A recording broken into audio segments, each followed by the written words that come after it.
ভয়ঙ্কর হয়ে উঠছে ইরান, চলছে পরমাণু অস্ত্র তৈরির প্রস্তুতি। ইরান আতঙ্কে যুদ্ধজাহাজ ফিরিয়ে নিচ্ছে না যুক্তরাষ্ট্র। ট্রাম্পের বিরুদ্ধে সাবেক 10 মার্কিন প্রতিরক্ষামন্ত্রীর হুঁশিয়ারি। যে কোনো শত্রু হামলার কঠিন প্রতিশোধ নেয়ার ঘোষণা ইরানের। যুক্তরাষ্ট্র ও ইরানের মধ্যে যুদ্ধের উস্কানি দিচ্ছে ইসরায়েল। আসসালামু আলাইকুম।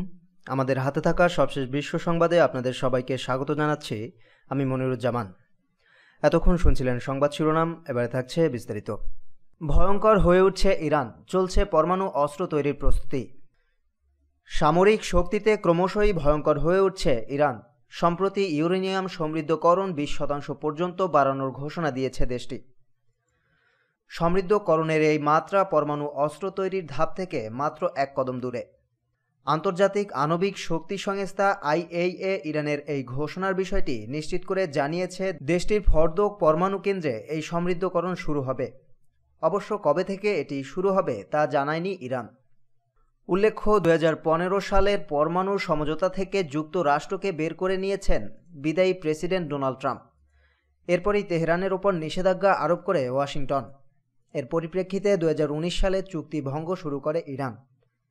তবে তেহরান জানিয়েছে নিষেধাজ্ঞা প্রত্যাহার করলে তারা চুক্তিতে ফিরতে পারে। অবশ্য যুক্তরাষ্ট্রের নবনির্বাচিত প্রেসিডেন্ট জো বাইডেন জানিয়েছিলেন শপথ নেয়ার পর তিনি পরমাণু চুক্তি পর্যালোচনা করবেন।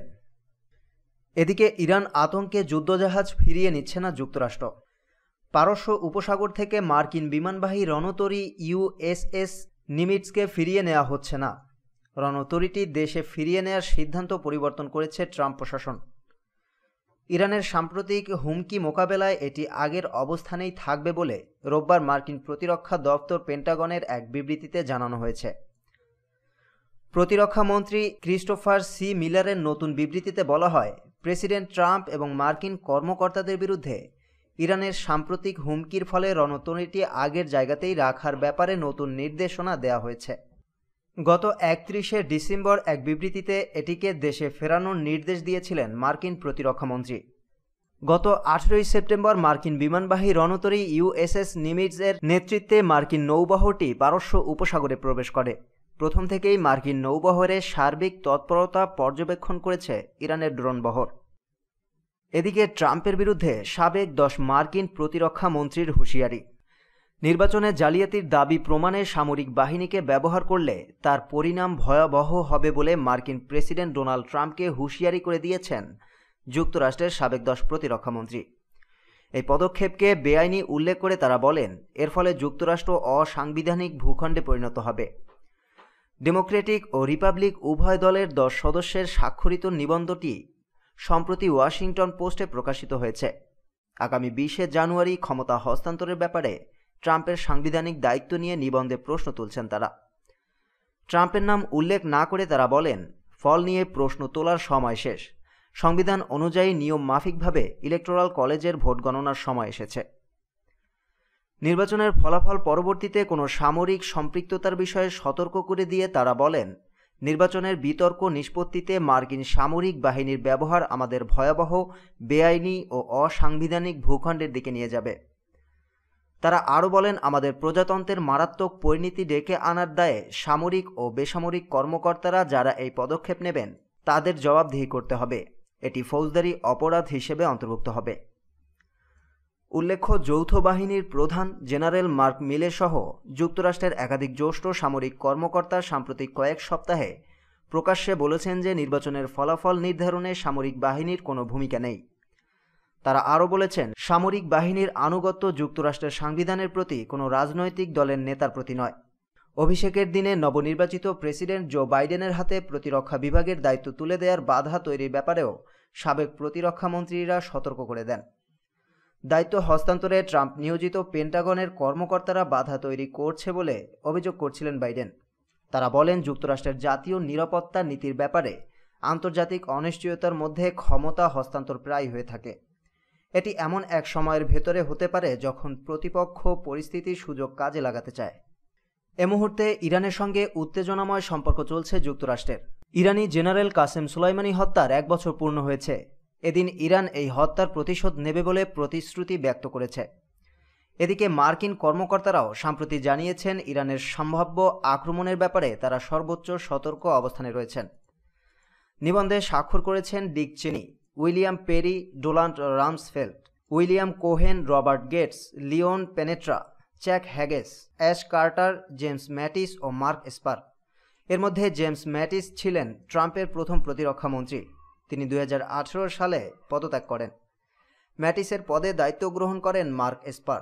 নভেম্বরের নির্বাচনের কয়েকদিন পরেই এসপারকে বরখাস্ত করা হয়। যে কোনো শত্রু হামলার কঠিন প্রতিশোধ নেয়ার ঘোষণা ইরানের। যে কোনো শত্রু হামলার প্রতিশোধ নেয়ার প্রত্যয় ঘোষণা করেছে ইরান। ইরানি রেভলিউশনারি গার্ডসের প্রধান জেনারেল হোসেন সালামি যুক্তরাষ্ট্রের সঙ্গে চলমান উত্তেজনার মধ্যে হরমুজ প্রণালীর নিকটবর্তী দ্বীপ আবু মুসা সফরকালে শত্রুদের বিরুদ্ধে পদক্ষেপ নেয়ার প্রতিশ্রুতি দিয়েছেন। গত বছর এক ড্রোন হামলায় ইরাকের রাজধানী বাগদাদে একটি বিমানবন্দরের কাছে গার্ডসের শীর্ষ সামরিক কমান্ডার কাসেম সুলাইমানিকে হত্যা করে মার্কিন বাহিনী। গার্ডসের অফিসিয়াল ওয়েবসাইট সিপাহ নিউজের তথ্যমতে সালামি বলেন, আমাদের শত্রুরা এখনও তাদের শক্তি নিয়ে অহংকার করে এবং হুমকি দেয়। এসব শত্রুদের বিরুদ্ধে আমাদের শক্তি ও দক্ষতার মূল্যায়ন করার জন্য আমরা এখানে আছি। সালামি এ সময় আরও হুঁশিয়ারি দিয়ে বলেন, শত্রুরা আমাদের বিরুদ্ধে যে পদক্ষেপ নেবে আমরা তার বিরুদ্ধে কঠোর প্রতিশোধ নেব তীব্র আঘাতের মাধ্যমে। এ সময় তিনি আবু মুসা দ্বীপে মোতায়েন করা সেনাবাহিনী পরিদর্শন করেন। তার সঙ্গে ছিলেন রেভলিউশনারি গার্ডসের নৌবাহিনীর commander rear admiral Ali Reza Tangsiri. উল্লেখ্য, কৌশলগত হরমুজ প্রণালীতে প্রবেশপথের পাশেই উপসাগরের মধ্যে অবস্থিত আবু মুসা, গ্রেটার এবং লেজার টুনব দ্বীপগুলো। হরমুজ প্রণালী দিয়ে বিশ্বের প্রায় 1/5 তেল রপ্তানি করা হয়, তাই এটি খুব একটি গুরুত্বপূর্ণ নৌরুট হিসেবে পরিচিত। এই দ্বীপসমূহের নিয়ন্ত্রণ ইরানের দখলে থাকলেও সংযুক্ত আরব আমিরাও এ দখল দাবি করে আসছে। সুলাইমানি হত্যার বার্ষিকী উপলক্ষে এ অঞ্চলে উত্তেজনা ক্রমশ বাড়ছে। সম্প্রতি দুটি মার্কিন B-52 বোমারু বিমান এই অঞ্চলের ওপর দিয়ে উড়ে গেছে। 20 ডিসেম্বর বাগদাদে মার্কিন দূতাবাসে রকেট হামলার জন্য মার্কিন প্রেসিডেন্ট ডোনাল্ড ট্রাম্প তেহরানকে দোষারোপ করছেন। এর জবাবে বৃহস্পতিবার ইরানের পররাষ্ট্রমন্ত্রী মোহাম্মদ জাদাফ জারিফ অভিযোগ করে বলেন, মার্কিন বিদায়ী প্রেসিডেন্ট ডোনাল্ড ট্রাম্প যুদ্ধ বাঁধানোর জন্য অজুহাত খুঁজছেন। যুক্তরাষ্ট্র ও ইরানের মধ্যে যুদ্ধের উস্কানি দিচ্ছে ইসরায়েল। উস্কানি দিয়ে যুক্তরাষ্ট্র ও ইরানের মধ্যে একটি যুদ্ধ বাঁধিয়ে দেওয়ার পায়তারা করছে ইসরায়েল, এমন অভিযোগ করেছেন ইরানের পররাষ্ট্রমন্ত্রী জাওয়াদ জারিফ। শনিবার নিজের অফিসিয়াল টুইটারে দেয়া এক পোস্টে এ অভিযোগ করেন তিনি।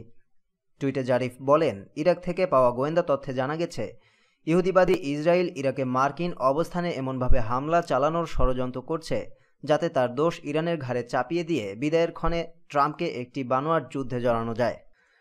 মার্কিন প্রেসিডেন্টকে উদ্দেশ্য করে ইরানের পররাষ্ট্রমন্ত্রী বলেন, আপনাকে পাতানো ফাঁদের ব্যাপারে সাবধান থাকতে হবে। আগুন নিয়ে যে কোনো খেলা কঠোর জবাব দেওয়া হবে, বিশেষ করে আপনার ঘনিষ্ঠ বন্ধুদের বিরুদ্ধে জবাব হবে ভয়ঙ্কর। এর আগে গত বৃহস্পতিবার আরেক টুইটে জারিফ বলেন, ইরান যুদ্ধ না চাইলেও নিজের জনগণ নিরাপত্তা ও জাতীয় স্বার্থ রক্ষা করতে এক মুহূর্ত দেরি করবে না।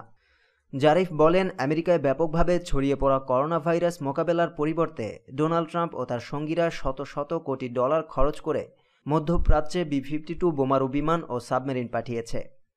ইরানের কুদস ফোর্সের সাবেক কমান্ডার জেনারেল কাসেম সুলাইমানির হত্যাকাণ্ডের 1 বছর পূর্তিকে সামনে রেখে সম্প্রতি ওয়াশিংটন ও তেহরানের মধ্যে উত্তেজনা বেড়েছে।